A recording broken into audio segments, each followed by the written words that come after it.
Today's message from Tunde and Tiki was absolutely amazing. I felt that we kind of got a lot of insight into the journey of both the couples before they kind of got onto their path, recognised the fact that, you know, there was things that they didn't do that was necessarily in keeping with what they were kind of taught, what their original principles were. But it was amazing just to see how they kind of came off the path but found their way back to God.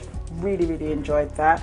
It kind of resonated a lot with me personally. It's kind of, you know, I was saying to Tiki, that was my testimony. Saying exactly the same thing. But I found it really, really amazing. It was really refreshing to have it so honest, because you don't usually get that level of insight into a couple's relationship. I was looking for somebody that was committed.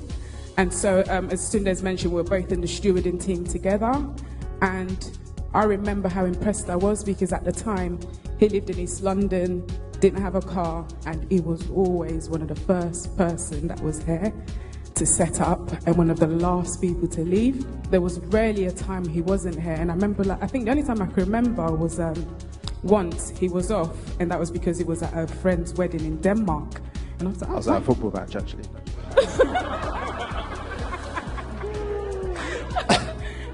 But otherwise, like, literally week in, week out, and I was like so impressed with that.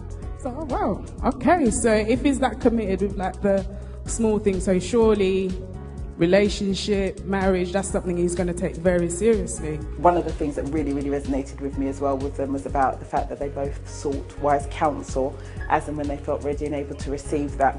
And that was really good about them being ready to receive it at that point, and kind of recognising and God taking them from that place of almost brokenness and desolate nothingness to really just saying, no, you know what, it's time to move, and then being obedient in God's will. So I think, yeah, obedience is better than sacrifice. We hear that all the time, and, you know, they live that, and I thought it was absolutely incredible. Awesome, awesome service. I never text in service, but I was texting somebody that I thought, you should have been here this week, but I'll be passing the message on as soon as I can.